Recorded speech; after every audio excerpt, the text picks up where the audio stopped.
Right, John. Really? You want to tell us how the pigeon game has changed since when you was the main man in the sport to now, to the difference in the depth, the quality, and the frequency, and the people? Well, the depth is gone. The frequency is gone. That's definitely. I mean, when I used to go out on flies, pigeons that were 50 and 60 foot were common. Yeah. 100 footers, you know. And the frequency rate were 2 and 3 a minute. Yeah. Of them teams. And they used to say that they couldn't keep up with them. And there were one person that used to breed rollers now.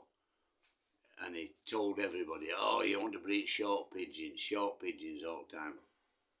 He absolutely knackered the fucking roller scene up, you know, we're doing that. But there was quite a few that had some exceptional rollers, you know. Yeah. But it was getting them, you couldn't get them. Nowadays, more pigeons are given away out of the best stuff than ever. It's spread out. I mean, I've helped to do that myself, you know. Yeah. And leading contenders, I mean, Bill O'Callaghan were good. He came up through the ranks. He was only a novice starter, like. And he really trounced them all. He Bill, like, you know, very good. And there were quite a few more. I mean, he used to go to Ollie Harris's.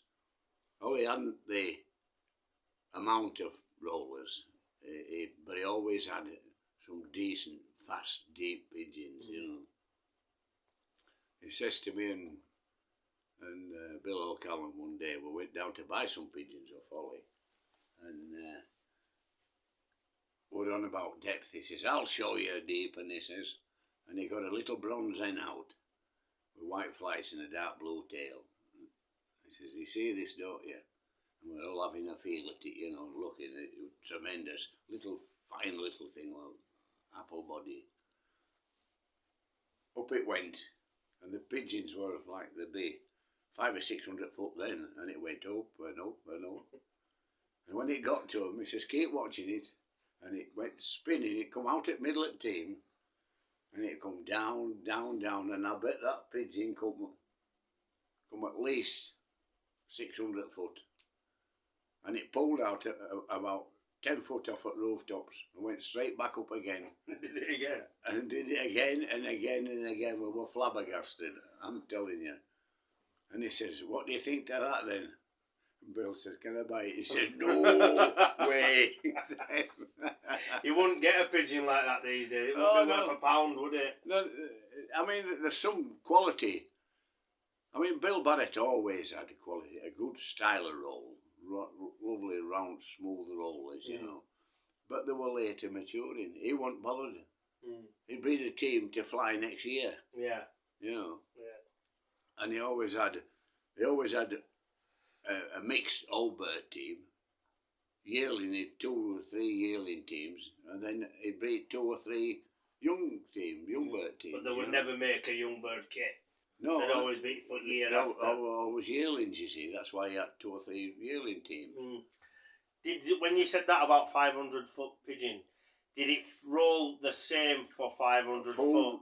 Yes, full speed right through the roll. Did it? From start to finish.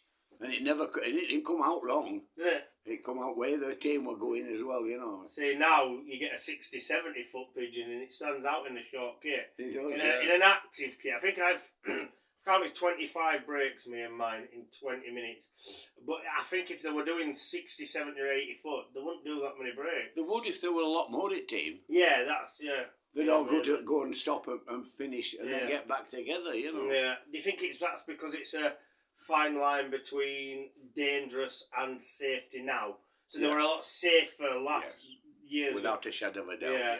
They've gone too far to dangerous pigeons. Yeah. Well, a lot of young lads don't want them if they're banging on roofs and stuff like that, you know, which I don't blame, because I don't want them. But I know that one thing is that they don't rest them up long enough when they've had a bump. Yeah. They don't rest them up 2 or 3 weeks. Yeah. And then put them out, you know what I mean? And I put them out with birds are coming down. Yeah. You know, so well, you see that, I'd like to, if my birds ever do become dangerous, I'd like to get them to lift a little bit more. Yeah. But the thing is with it is, I found now if a bird's going to bump, it's going to kill itself 9 times out of 10. I don't ever get any with really black eyes or bruised heads because they die before they do that. Yeah. You know? Yeah, I've had that. I've done that myself. But like I said, I mean, I had one out here, and she come in next door. He says, "Me cat's just got a bird. She one of your pigeons, and it was a sparrowhawk. Fuck. It had got my pigeon, and it was in middle of the road, and her cat got sparrowhawk." Oh, good. Yeah, good. That's what karma's fucking called. I mean, you couldn't. I just chopped it up in bits and threw it into ferrets. You know, they ate it like. You know. Yeah. Competitions and stuff now. What would you have changed then? Or what? I tell you, not that one. What would Bill Barrett, Bob Brown, and all the people that you rub shoulders with? What would they change in the sport now? As in, like you say, rules, regulations, people. Because I can guarantee, I know you're an old-fashioned man already, and I can guarantee that they were. I think Bill Barrett were a lot more like that anyway, weren't they? Yeah, they both were, Bob Brown and all. Yeah. I think one of the rules I would put to the fore is not to commentate about the judge. Yeah. It's an hard enough job without, he only plays one person and all. Yeah, well, that's a winner. Without doing that. So keep the gob shut. Yeah. That's one of the things I would go with, you know. Yeah. And another thing and all, we're flying too early. We're flying in molt. Yeah. You know, that's another bad thing. Leave it another month before you flew your birds. Yeah, so that's same with nationals, isn't it? Yes. Because by the time nationals come round, well, I finished second, but they were molting. They were falling to pieces, to be honest with you. Yeah, well, yeah. Which is a massive shame, like, isn't it? Yeah. Because they never roll right in molt. No. Not now. No. I mean, when you're flying a team round about Christmas, the sparkling, it's nice and crisp and cold, and they'll keep going in that. Mm. Whereas if they're flying in hot weather, they come down gasping. Mm. You know, well, a lot of overweight pigeons do that. Mm. If you put them on dairy, especially white dairy, that takes gasping away. Yeah. White dairy and a bit of brown rice. Mm. You know. Yeah, you can keep them too heavy, can't you? Yeah, yeah. When this is going to be a thing, or what I think of, when you were doing it and you fed just wheat, because I've just seen you've got a big box of wheat in there. If you did it just wheat, do you reckon the protein of the wheat has changed and the flying of the pigeons has changed just as much now? Because years ago, I watched an interview and he says he used to go for rolled oats and he used to get anything that he could get at the time, did Bill Barrett. Yeah. You know, to feed them during wars and stuff. The war, yeah. So now they're making wheat for protein for bread. Yeah. It's got to change something in the pigeons, hasn't it? Well, field to field is the different protein valuation of wheat. Yeah. They're all different. Yeah. You know, that's why you get a difference in your birds, because they aren't getting the same protein value. Yeah. You know? And that's the one thing. But you know, like I said, during the war, Bob Brown told me they used to make pasties out of stale bread. And if they could get any canary seed or anything, yeah, they mix it up. And how did they fly different then? Well, I don't know, because I mean, I was born in 41, me. Yeah, I thought you were old. Thanks very much. I didn't start in rollers I was about 11 or 12. Yeah. I had tumblers. Yeah. I was good enough to see, I was lucky enough to see a caravan full outside local shopping on a bit of spare land. Oh, yeah. And I was fascinated with them. I thought, oh, I like them, you know. Yeah. That's the same with me, though. Yeah. And I went up to see him. I went to say, oh, was his them pigeons to his... It was his mother that owned the shop. Yeah. And she says, my son's but he's working. He won't be home till 7 o'clock. And I stayed outside that house. I didn't want to miss him. Yeah. And he come and he says, hey, mister. I says, will you sell me some of them pigeons? He says, fuck off, you little bastard. He says, you're not pigeon my pigeons. And I was looking at him and he come and cracked me at back at head. Get on your way. So what happened after that then? Well, I just kept watching them, and he kept threatening me. And I said, well, I don't pinch him anyway, you know. And then he says, right, come here. Right, scrape this out, scrape that out, you know. And then he gave me a bloody squeaker, and it was full of coccidiosis, you know, worms and all. Threw the bloody thing away, you know. But I did eventually, and I got some tipplers. I sent for some tipplers off a bloke down in Lincolnshire. Because I thought all tipplers were same, didn't matter what you got, but they were a load of crap. They didn't go up. And they flew for about 20 minutes and dropped to houses, you know. I didn't know how to control them or feed them properly, you know. But I did, I learned eventually. And I rung a bloke in Derbyshire. He said, we're advertising rollers. He says, there's show rollers these. He says, you want flying rollers. He says, have you rung Bob Brown? Oh, I'd heard of Bob Brown, Bill Barrett, you know. I thought, oh, we're getting through at last. Let's see who that is.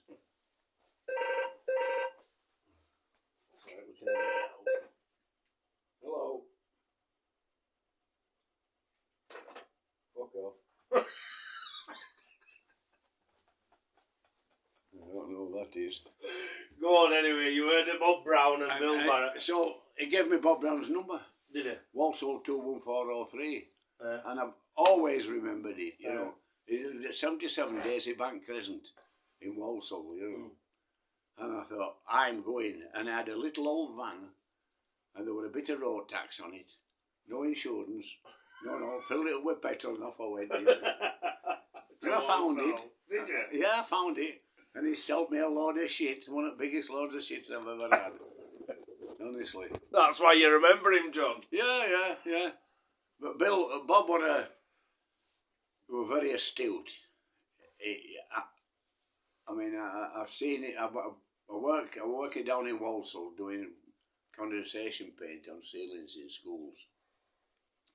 And I used to go on a night, drop lads off at the pub, and I'd go park outside Bob Brown's, but I didn't tell him, and I was watching birds.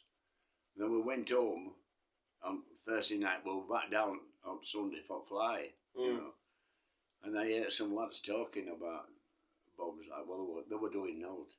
They were tumbling and twizzling and doing all sorts. He says, oh, I went last night, he said, they were terrific. Two local lads, you know. Yeah. I thought, you're giving a load of shit, you know.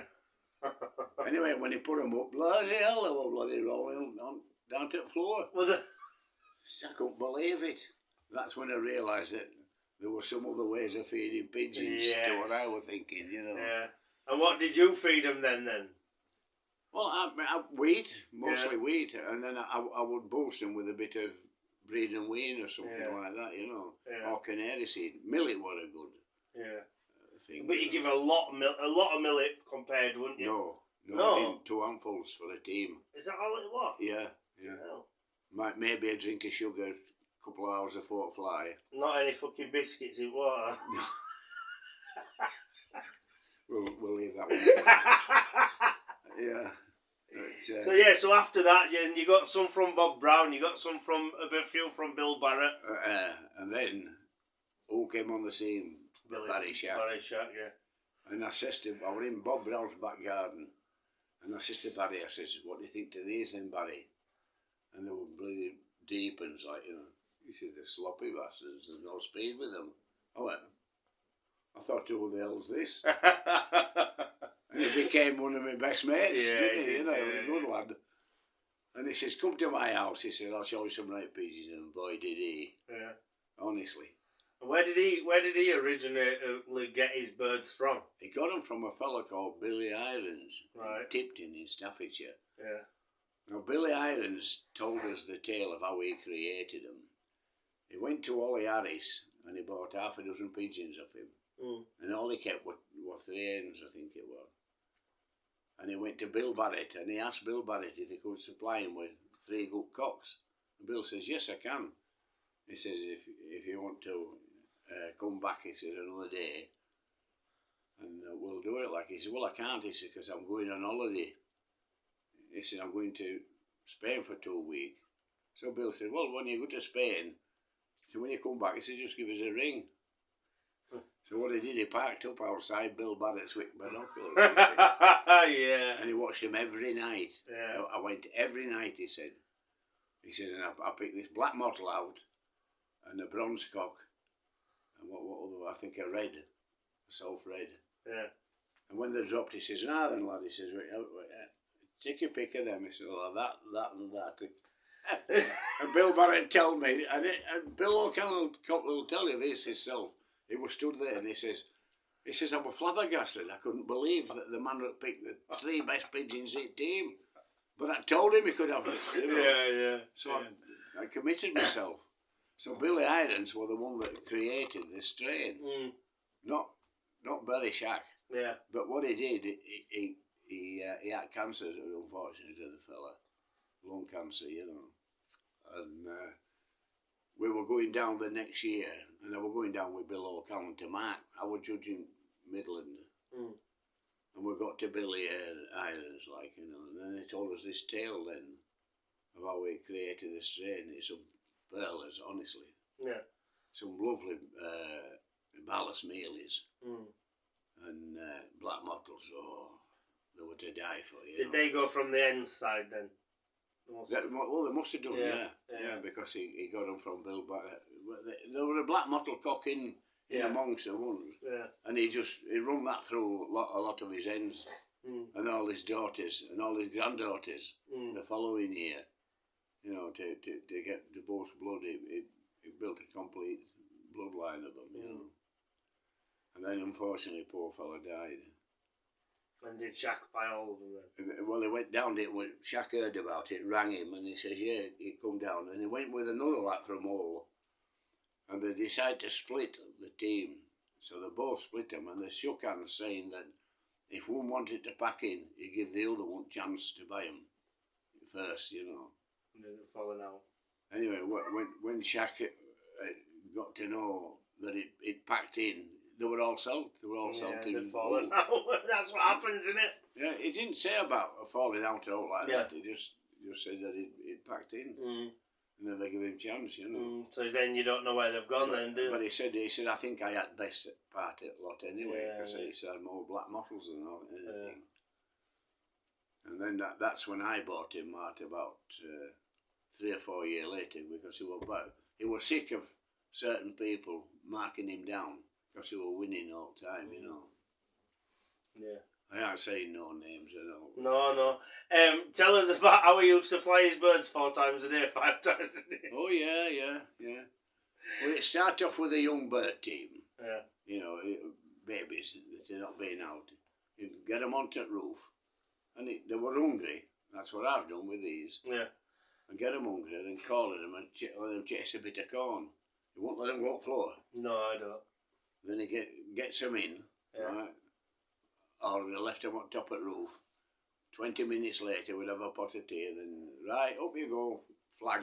Yeah. And it flag them. Yeah. Of course, they were all over skies. Yeah. Somewhat loft top. He never chased them off at loft top. Yeah. Because he said, they'll go up next time. Yeah. And they used to drop down, and he'd leave them for half an hour. Yeah. Won't get them in. Yeah. Another pot of tea. Out at Cunt Flag again, off you go. and they were like that 5 or 6 times a day, but until they started to tumble. Yeah. Then he would fly in the morning, come home at dinner time, and then fly him at night when he'd had his tea. Yeah. You wouldn't do that now with us, with 4 and 5 kits of young birds, would you? Well, he used to have 2 or 3 teams of young'uns, yeah. And how many pairs did he breed off? Well, he had about 15 or 17 pairs when I went. You know. Was it a good setup, John? It was nice, yeah. It was nice. I mean, I see a lot of better setups now. Yeah, than what you used to. Yeah. Some lads have really spent some money on it, you know. I mean, he had 2 big carp ponds. This one not left was Dexter's Dive. We're not right, but it's stockfish. Yeah. Great big things like that. Yeah. Dexter's Dive. Anything got in there, you mean? Yeah. He went up to tits and he threw ice. He was judging away. He was stuck up. Straight I was stood next to him. And everybody's laughing, me included. I got his hair in his shoulder. we lifted him out, you know, and he was going, with coldness, you know. Oh, I mean, there was that much ice on top of the pond. Oh. Well, I gave him a deal, that lad, he didn't lose his ragger out with anybody. He just kept on watching pigeons. No, he went into the house and got changed, then come out and judged them back. Did he win? No, I don't think so. I think he down-marked him again and she said, oops, I shouldn't say that. No, you don't. It's all right. He always thought it was certain people that were down-marking him. Because they were winning. Well, I mean, there's some now. I've heard it with some saying it now about the teams. Oh, listen, I've so what a man once says to me, you'll have loads of friends until you start winning. Yeah. And it's true that it really is one of the truest things because you get true friends and you get friends and then you get people that want to be your friend for something out of you. That's why I thought I don't want a flying competition. No. I'll just go round and watch them and enjoy myself. Yeah. And you've probably learnt a lot more, like us sat with you and listening to you. You've learnt a lot more than you would, and you don't mind expressing it or saying it. It's like now people, they don't want to tell you fuck all. No. You have to learn by your own mistakes. That's right. Yeah. I've done that. Yeah. I know. I didn't realise that these pigeons running about on trays trying to pick food up can't swallow the amount of pigeons that a big cockbird can. Yeah. You know, to get after a piece of seed and then down its neck. Yeah. That little hen or little cock will be running about trying to get some more food and not getting anything. That's why trays are better off bigger. Yes. You know, or a bit more space. A lot of people now feed them on floors. I think that can cause the same problem. If you're feeding on a massive floor, it can cause the same problem because that hen will miss 4 pieces of corn to get to that one. That's but it's in a tighter space but a bit more space. And crapping and standing in it. Yeah. And coccidiosis is going on. Yeah, I don't like it. No, I don't like it. The same as like coccidiosis, might do mine every couple of months, you know. Yeah. Well, I was doing mine every month, but since I started using lino, and it's in, fed, boom, straight out. You know lino, what you use for your kitchen, kitchen floor? Yeah, good idea. Put a roll in, open it up, tip it on, the rough side up, and corn don't get smashed everywhere. Once you're done, out, bleached, go. Yeah, good idea. Yeah, I might try that one. You see, I just learned something else I've never thought of that, you know. I observe an awful lot more. I'll tell you what I did do. I was in a chicken farm one day. I was ratting, and they were all on wire floors. Yeah. And I'm looking at it and I thought, well, if that do for chickens, surely it must do for pigeons. Yeah. They used to use wooden floors. That's what your kickboxers used to be, didn't they? Yeah. And I put wire floors in. Then the very next year I went down and Bob Brown says, I've put wire floors in mine. I didn't want to say, I've already got it down, you know. Because he just said, you're a wanker, like. You know. Yeah. And I didn't say no to it. Anyway, now Middlesbrough lads come down, they saw it. Everybody had it then, you know. Yeah. In fact, now, the Middlesbrough lads, when they build a loft, you know, floor goes upside down and they wire it all. Yeah. Hot floor, and then turn it back over. Yeah. You know, so there's no rats chewing through. Yeah. That's the only thing with this now is predators and rats in it. Yeah. I touch wood, I don't get touched by much rats, but there's enough poison down to stop. Well, I have a bloody neighbour that used to feed them. Yeah. And then if she saw me traps there, she used to stamp on them and break them. Yeah. And I tell her, I says, hey, I says, cut it out, you know. Yeah. I says, I'm trying to keep them down. She says, they've as much right to live as you. I says, you want to live, all you old fart. What's the best birds that you've had yourself and do off? I know your shacks was, but what's the best kit that you have ever had that you thought could win anything? Well, it got stolen, unfortunately. Right. I had shacks.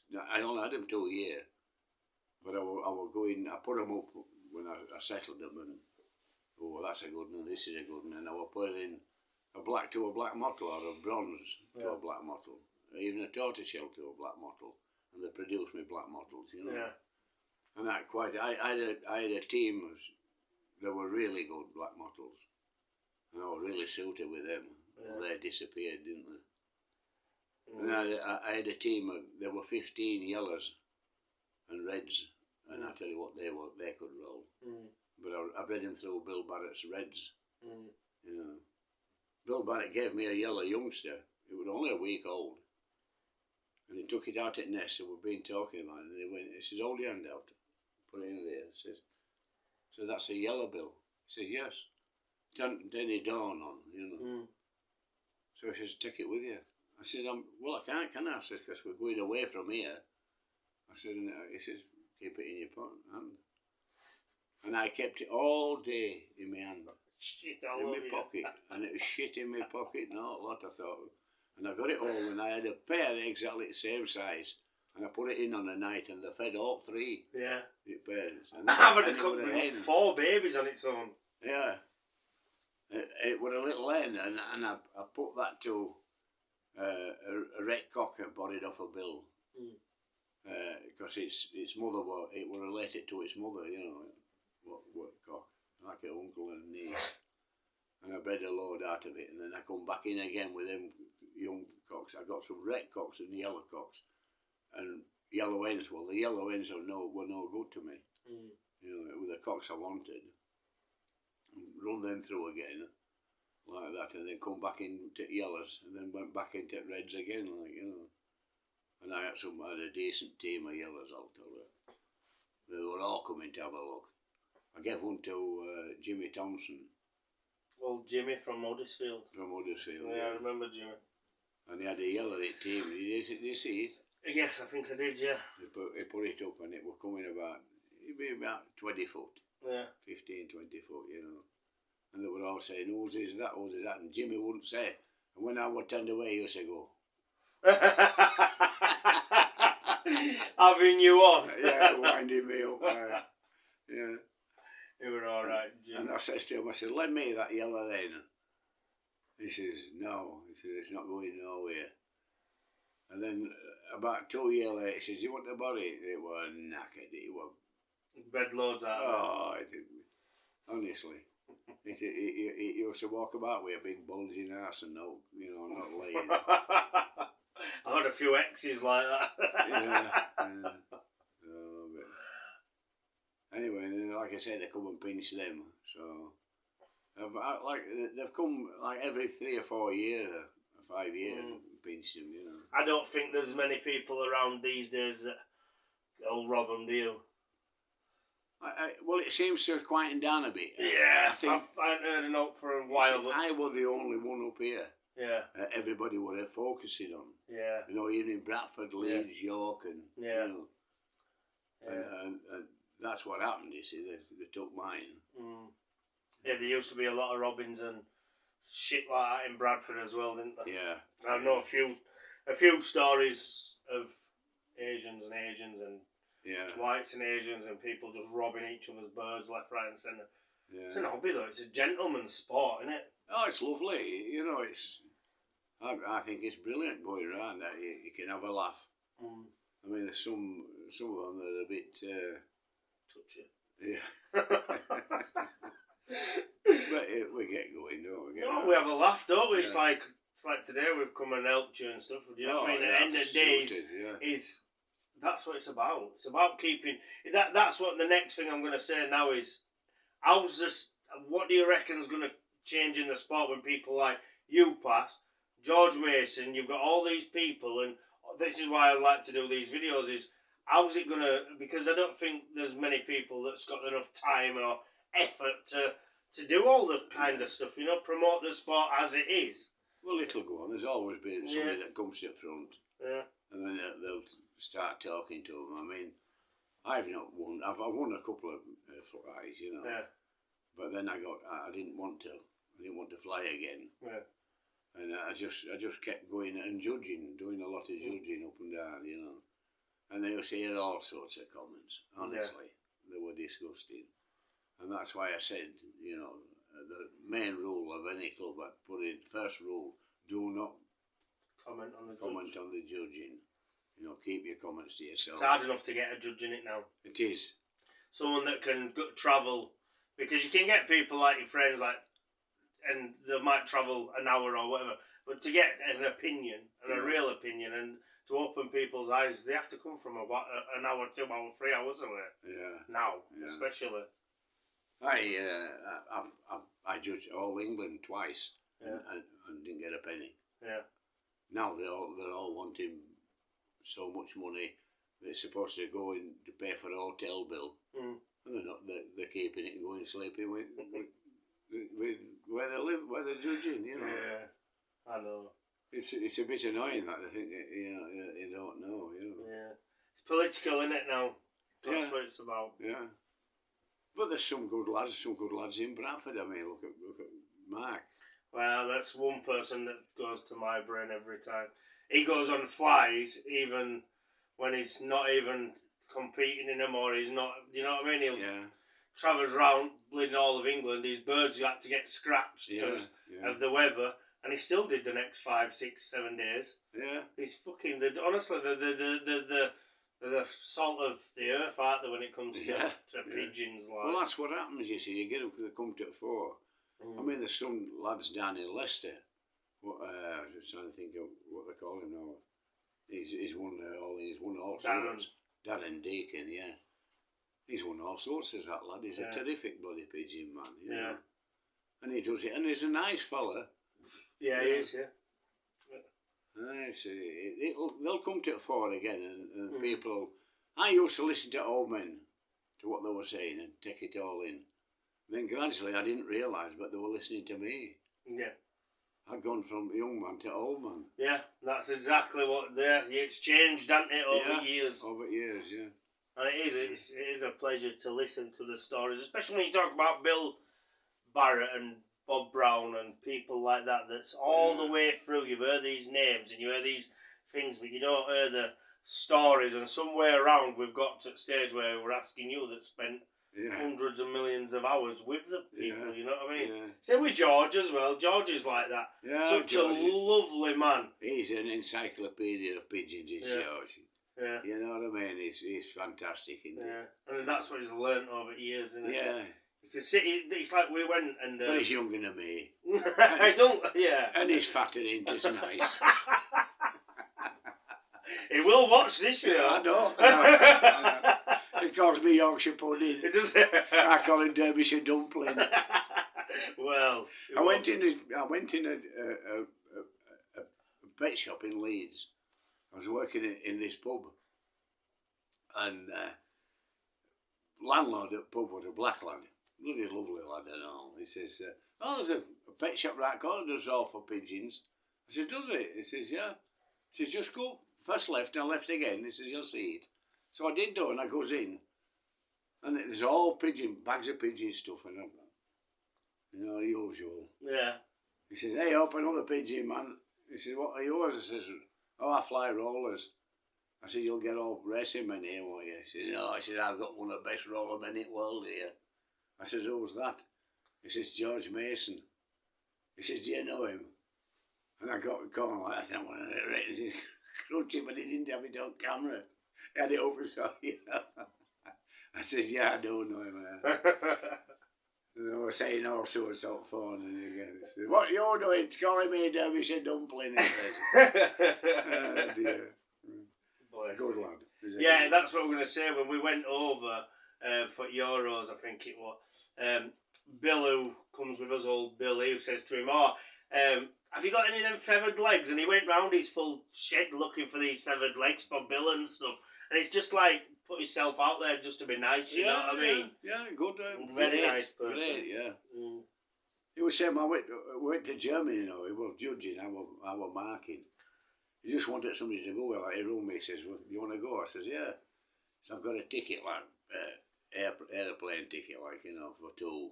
Yeah. He says, I'll go, like, you know. And we got there, and we were staying with this,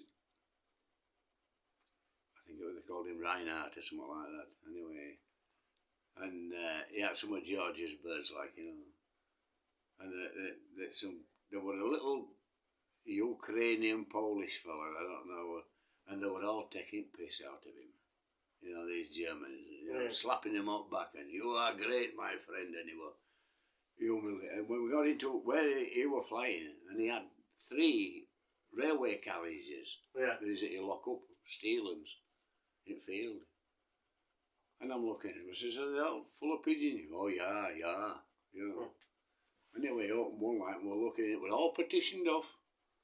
Lovely. Aye, loads of pigeons, you know. Anyway, he put his team up and they're all laughing, pushing one another. And George says, I don't know what you're laughing at. He says, these are better than all yours. And the face dropped. I couldn't believe what he was saying. I said, that's George Mason for you. Yeah. Were they good though? They were. Were they? Yeah, but the trouble is, there were a peregrine came, 2 peregrines and a buzzard and a sparrowhawk all at once. Yeah, I've seen that at here. It's meat pie, let's have a go, lads. You know. Anyway, he opened another one and threw a load of these Turkish tacklers. Oh, yeah. These spin-over ones. You know. Yeah. Threw a load of them out and they were flying and they grabbed 1 or 2 of them and pissed off like. Oh, He got his birds back. I've noticed that with some of mine, if you got a kit up and they come peregrine, if you don't get them first time, you let a dropping kit out or a different kit, the bird will drop to them and then it just will stop. Yeah. It's like a bit mind-boggled, doesn't it? That's what annoys me, stuff like that, you know. I mean, I get a neighbour that moves in with 6 cats. Yeah. They had 2 cats, the other one had 1 cat like that, and they were all way up, and they were all toms. Yeah. They were coming in my car, shitting in my, pissing all over my car wheels. I get it car started up, it stunk of fucking cat piss in the car, you know. Oh. There's some stuff you can get for cats. I ain't saying nothing. I haven't been hunting and shooting for nothing. Well, listen, thank you for that, John. All right, lad. I wish you all the best in the world. And just tell everyone that you're flying, going to start flying some pigeons, aren't you? Been telling, I might have a go, yeah. I'll have to get myself smartened up a bit in back garden though. Before, you can have flying one of them fun flies for Yorkshire or something. And any bird or out like that, do you know, something just a bit of a fun fly. Yeah, well, I still have to straighten garden up, won't I? Well, we'll do that for you, won't we? Oh, you've got another job is off. You haven't mentioned out yet. You don't want to be on camera, do you, Ian? Kept quiet all this time. Thank you, John. All right.